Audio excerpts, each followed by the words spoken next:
नमस्कार, मैं Dhananjay Kumar the public India में आपका स्वागत है। अमेरिकी राष्ट्रपति संबोधन करेंगे, इसका बड़ा हंगामा था। क्या बोलेंगे?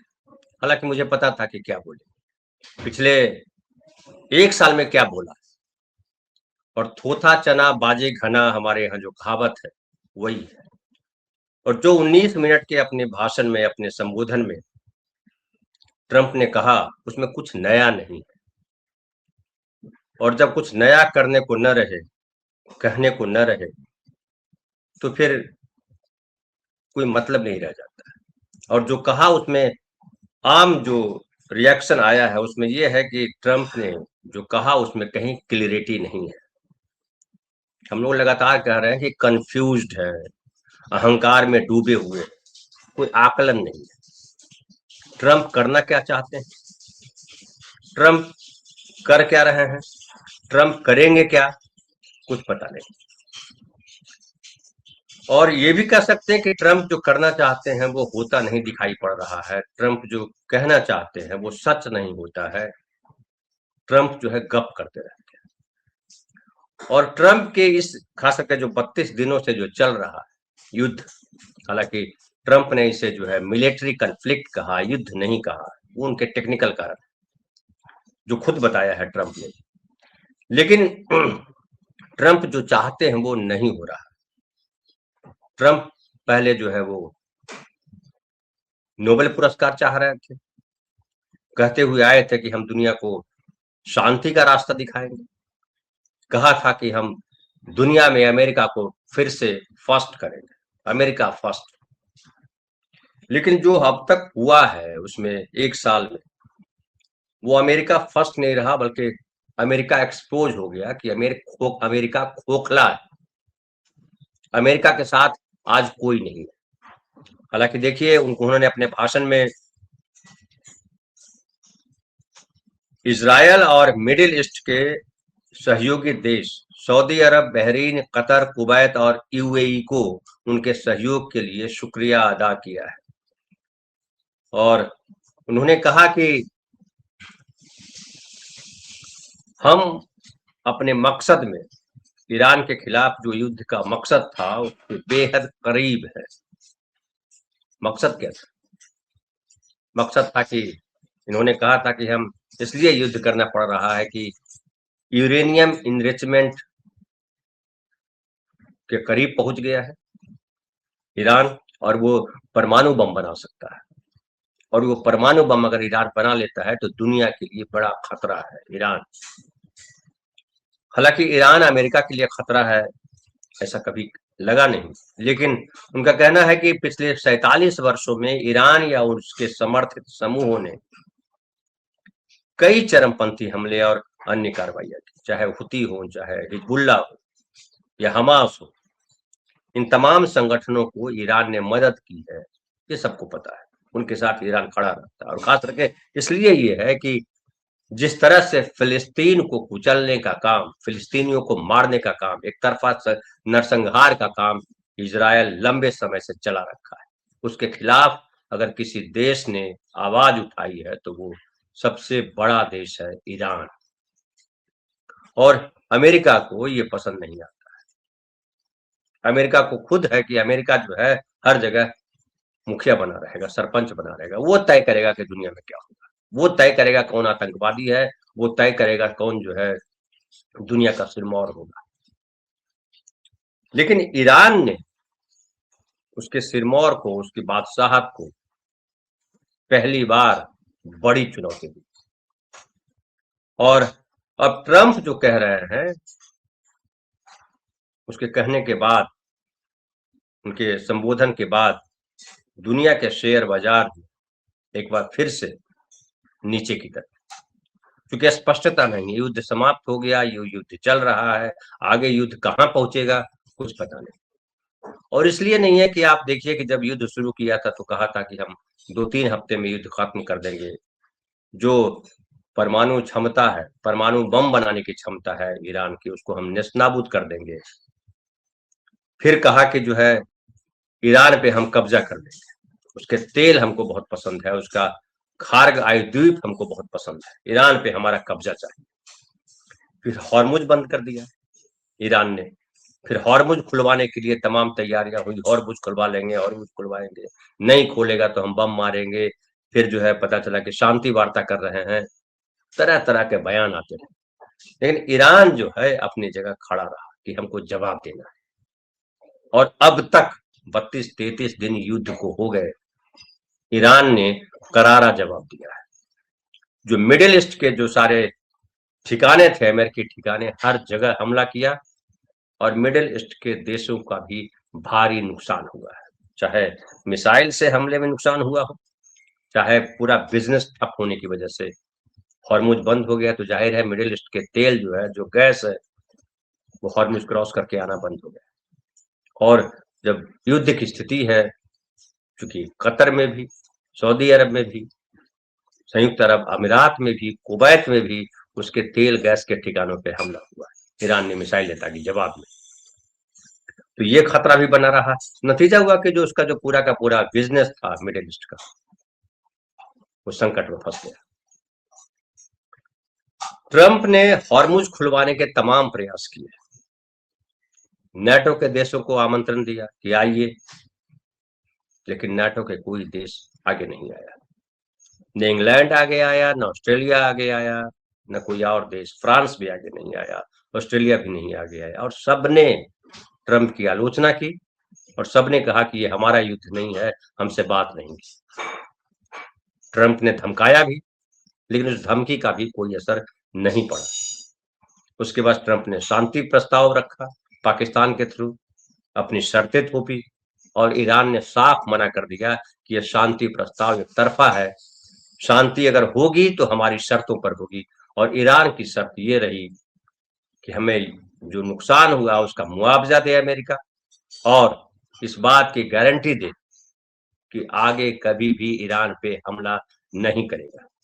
यानी अमेरिका अपनी हार स्वीकार कर, अमेरिका अपनी हार स्वीकार कर ले, ये जाहिर है ट्रंप को पसंद नहीं आएगा।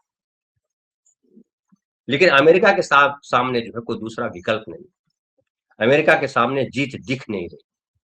अमेरिका ने जितनी बमबारी करनी थी, जितने मिसाइल चलाने थे, जितने सैंक्शन लगाने थे, सब करके देख लिया। अब अमेरिका को लग रहा है कि हम यहाँ पे अगर उतरेंगे जमीन पे, उतर करके हम कब्जा करेंगे, लेकिन वो भी असंभव है, क्योंकि जो अमेरिका का इतिहास है उसमें कहीं भी जहां वो जमीन पे उतरा वहां वो हार का मुंह की खाया। और ईरान जिस तरह के का देश है, जो खार्क द्वीप जिस तरीके का इलाका है, उसमें वो जाहिर है कि अमेरिकी सेना के लिए जो है कब्रगाह बन जाएगा। और ईरान के अखबार ने, तेहरान टाइम्स ने कहा भी कि आप आइए, आपका स्वागत है, नरक में आपका स्वागत है, आप आएंगे तो जहाज से, पैरासूट से, लेकिन जाएंगे ताबूत में बंद होकर।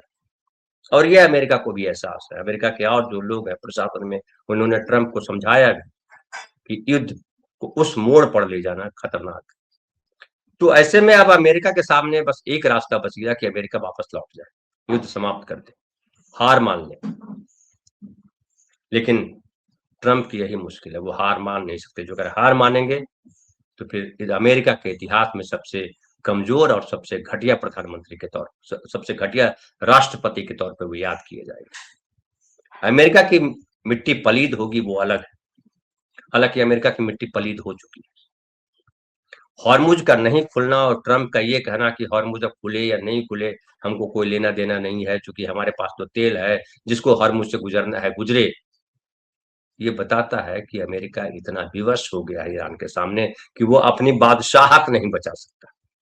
आप जानते हैं कि नाटो के देश हों या मिडिल ईस्ट के देश हों, इन सब देशों को प्रोटेक्शन देने का काम अमेरिका करता रहा और बदले में भारी प्रोटेक्शन मनी वसूल करता रहा सालों से, कहिए दशकों से। लेकिन एक्सपोज हो गया अमेरिका कि अमेरिका बिना नाटो के समर्थन के या अमेरिका के सामने अगर कोई मजबूत देश खड़ा हो जाए तो अमेरिका कितना कमजोर है।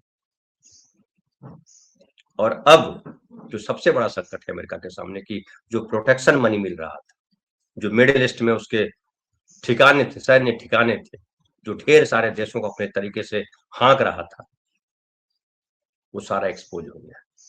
कोई देश आज उसके साथ खड़े नहीं, और इवन अमेरिका के लोग ट्रंप के खिलाफ आंदोलन कर रहे हैं। डेमोक्रेट्स ही नहीं बल्कि रिपब्लिकन्स भी उनके खिलाफ बोल रहे हैं, और ये कहा जा रहा है कि ये जो इजराइल है, इजराइल के चक्रव्यूह में ट्रंप फंसे और अमेरिका को भी फंसा दिया। एक कहावत हमारे यहाँ, दूर के ढोल सुहाने। जो अमेरिका का ढोल दूर से आवाज आ रही थी, बड़ा अच्छा लग रहा था, लेकिन ईरान ने वो ढोल फोड़ दिया। और अब स्थिति ये है कि ये कह तो रहे हैं कि जल्दी ही युद्ध समाप्त हो जाएगा, हम पहुंच चुके हैं। ईरान पर हमला बेहद जरूरी था क्योंकि वो परमाणु हथियार बनाने के बेहद करीब पहुंच चुका था। और उन्होंने कहा कि ईरान की सत्ता हत्यारी थी। उन्होंने हाल में ही देश में हुए विरोध प्रदर्शनों पर कार्रवाई का भी उल्लेख किया, जिसमें हजारों नागरिक मारे गए थे। बीबीसी कह रहा है हजारों नागरिक मारे गए थे। ये ईरान की बात कर रहे हैं। और ट्रंप ने अपने 19 मिनटों के संबोधन में यह दावा किया कि ईरान के खिलाफ युद्ध का मकसद पूरा होने के बेहद करीब है। अब कह रहे हैं कि परमाणु हथियार को खत्म करना या परमाणु हथियार बनाने तक ईरान नहीं पहुंचे, ये हमारा मकसद था। इसको लेकर के भी कई तरीके की बातें हैं। ट्रंप जब पिछले साल जून में जब ईरान पे हमला हुआ था, तब भी कहा था कि हम जो है परमाणु ठिकाने जो है ईरान के हैं वो ध्वस्त कर दिया। आप याद कीजिए, बमबारी भी की थी वहां। उसके बाद फिर जो है तुलसी गबार्ड ने कहा, अभी पिछले दिनों भी बयान आया था, जो वहां के खुफिया विभाग की हेड है, कि ईरान जो है परमाणु हथियार बनाने के करीब नहीं है, क्योंकि हमने उसका नष्ट कर दिया। ये लगातार बातें आती रही। ओमान के विदेश मंत्री का बयान भी इस मामले में बड़ा महत्वपूर्ण है, कि जब उन्होंने कहा कि हम अमेरिका और ईरान के बीच मध्यस्थता कर रहे थे, तो ईरान जो है इस बात के लिए तैयार हो गया था कि हाँ, हम जो परमाणु इनरिचमेंट है उसको जीरो कर देंगे। इनरिचमेंट यानी शुद्धता, और जब शुद्धता ये ये शुद्धता जब खत्म कर देंगे, यानी हम हथियार नहीं बना सकेंगे। ये ईरान इस बात को लेकर के तैयार हो गया था। यूरेनियम इनरिचमेंट की बात है, यूरेनियम शुद्धता की जो बात है, कि हम उसको शुद्धता की दिशा में नहीं लेके जाएंगे। लेकिन ईरान के ये कहने के बाद भी ट्रंप ने ईरान पर अचानक हमला कर दिया, युद्ध की तैयारी कर दी। और इसके पीछे जो मंशा थी ट्रंप की, वो सीधी मंशा थी। उनको लगा था कि ईरान को हम कब्जा कर लेंगे, ईरान हार जाएगा, और ईरान के तेल पर हम कब्जा कर लेंगे, तो एक पंथ कई काज हो जाएंगे। ईरान पे कब्जा का मतलब होता है कि बड़ा तेल भंडार, हॉर्मुज पे कब्जा, इजराइल का संकट खत्म हो जाना, और जब ईरान आ जाएंगे तो ईरान से रूस और वहां चीन को, भारत को हम कंट्रोल कर सकेंगे। देखिए, यूक्रेन का जो युद्ध चल रहा है वो किस लिए खड़ा किया गया है? रूस को कंट्रोल करने के लिए। नाटो के देश वहां साथ रहे, अमेरिका ने साथ दिया, लेकिन यूक्रेन और रूस का युद्ध भी लगातार जारी है, कई साल हो गए। और अभी जो ये ईरान का जो संकट आया, उसमें रूस को बड़ा भारी फायदा हुआ। पिछले कुछ सालों में जो नुकसान हुआ था रूस का, वो नुकसान उसने भरपाई कर दी, और खुद ट्रंप को कहना पड़ा कि आप रूस से तेल खरीद सकते हैं, और रूस ने इसका खूब लाभ भी उठाया। आज इसकी स्थिति में अगर कहिए तो रूस इस पूरे झगड़े में सबसे बड़ा लाभार्थी है। चीन को भी बड़ा लाभ हुआ है कि चीन जो है वो दुनिया के सामने एक ऐसे देश के तौर पे सामने आया है, जो ये जो कहा जा रहा है कि ईरान के पास जो हथियार है, जो टेक्नोलॉजी है, जो सर्वाइव किया, उसमें चीन की भूमिका। अब चीन की कितनी भूमिका है ये कोई स्पष्ट नहीं बता रहा, लेकिन बताया जा रहा है कि चीन की भूमिका, इसमें रूस की भी भूमिका है, लेकिन छुपी हुई भूमिका है। सामने लड़ने वाला, चूंकि 4,000 से ज्यादा ईरानी मारे जा चुके हैं। खामनेई समेत जो सुप्रीम लीडर थे, खामनेई, जिन्होंने ईरान को इतना ताकतवर बनाया, खामनेई के साथ ढेर सारे कमांडो, ढेर सारे नेता, ढेर सारे सेना के अफसर मारे गए। लेकिन बावजूद इसके ईरान कमजोर नहीं पड़ा। इससे पता लगता है कि ईरान कितना मजबूत देश था या है अभी भी देखिए, अब ईरान ने कहा है कि हम अब अमेरिकी कंपनियों के दफ्तरों पर हमले करेंगे। और परसों कल उसने कई कंपनियों पे हमले भी किए। ईरान का हमला अभी भी जारी। इजराइल पे जिस तरह से हमला किया ईरान ने, हालांकि बदले में अमेरिका और इजराइल का हमला भी जारी है ईरान पर। लेकिन युद्ध अब अमेरिका के कंट्रोल से बाहर निकल चुका है। अब युद्ध इसी शर्त पे खत्म होना है कि अमेरिका क्षमा मांगे, माफी मांगे, हार स्वीकार करे और ईरान को मुआवजा दे। ये अमेरिका के लिए भारी अपमानजनक है। ट्रंप इस अपमानजनक स्थिति से बाहर निकलने के लिए छटपटा रहे हैं, इसलिए वो लगातार जो है शांति समझौता चाहता है, लेकिन शांति समझौता अपनी शर्त पर। तो हमारे यहाँ कहावत है, कल भी शायद मैंने आपको सुनाई थी, आप सब जानते होंगे, रस्सी जल गई ऐठन नहीं गई। अमेरिका के सामने यही स्थिति है। लेकिन आखिर ट्रंप कब तक युद्ध कर सकेंगे, ये बड़ा सवाल है। अब इसी सवाल के तहत एक खतरा ये भी आ रहा है कि क्या अमेरिका या इजरायल ईरान पे परमाणु हमला करेगा। ट्रंप जिस तरह के बयानबाजी करते हैं, जितने फूहड़ दिखाई पड़ते हैं, जितने अगंभीर दिखाई पड़ते हैं, उसमें ये डर लगता है। लेकिन फिर मानना है कि अगर अमेरिका ऐसी गलती करेगा तो अमेरिका के लिए बेहद घातक होगा, क्योंकि दूसरे देश भी परमाणु संपन्न हैं। जब नागासाकी हिरोशिमा पर अमेरिका ने हमला किया था तब एटम बम केवल उसके पास था, लेकिन आज कई देश है जो परमाणु संपन्न है। चीन भी है, पाकिस्तान भी है, रूस भी है, भारत भी है, क्या पता ईरान भी हो। तो ऐसे में अगर परमाणु हमला करेंगे तो अमेरिका का भी बहुत बड़ा नुकसान होगा और इतिहास में वो काला अध्याय जो लिखा जाएगा वो कभी समाप्त नहीं। तो ये जो ऐसी स्थिति है, गोल गोल घूमने वाली स्थिति, समझ में नहीं आ रहा है कहाँ जाए, समझ में नहीं आ कहाँ जाए। ये ट्रंप के सामने स्थिति है और ट्रंप से ज्यादा अमेरिका के सामने स्थिति बन गई कि अमेरिका अब क्या करे। अब देखना है कि आगे युद्ध को ट्रंप किस दिशा में ले जाते हैं।